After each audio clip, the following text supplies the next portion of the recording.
Chiari malformations. Chiari malformations are a group of neurological disorders that affect the brain and spinal cord and are characterized by the displacement of the cerebellar tonsils, located at the brain's base, through the opening at the bottom of the skull. There are 3 types of Chiari malformations, with type 1 and type 2 being the most common. Chiari type 1 malformation is the most common type.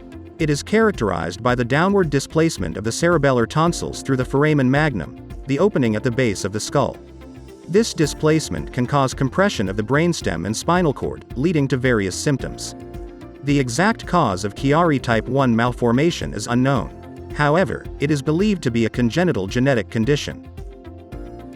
The symptoms of Chiari type 1 malformation can vary from not experiencing symptoms to severe symptoms. The most common symptoms of Chiari type 1 malformation include headaches, especially at the back of the head, neck pain, dizziness, balance problems, numbness or tingling in the hands and feet, weakness in the arms and legs, difficulty swallowing, ringing in the ears, vision problems, and sleep apnea. Chiari type 2 malformation is a more severe form of Chiari malformation. It is characterized by the downward displacement of the cerebellar tonsils and the brainstem through the foramen magnum. This displacement can cause spinal cord and brainstem compression, leading to various symptoms. Chiari type 2 malformation is also a congenital condition often associated with spina bifida, a congenital disability that affects the development of the spinal cord and its protective covering.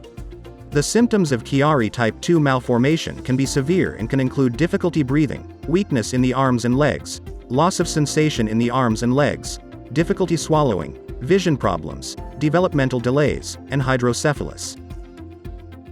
Chiari type 1 and 2 malformations are usually diagnosed through physical examination, imaging, and neurological tests. The physical examination may include tests to check for muscle weakness, reflexes, and sensations. Imaging tests, such as MRI or CT scans, can help to visualize the brain and spinal cord and determine the extent of the malformation. Neurological tests, such as an EEG or EMG, can help evaluate the nervous system's function. The treatment of Chiari type 1 and 2 malformations depends on the severity of the symptoms. Sometimes, no treatment may be necessary if the symptoms are mild or non-existent. However, if the symptoms are severe, treatment may be required. The most common treatment for Chiari type 2 malformation is decompression surgery. Surgery aims to relieve pressure on the brainstem and spinal cord by removing a small portion of the skull and/or the upper spinal vertebrae.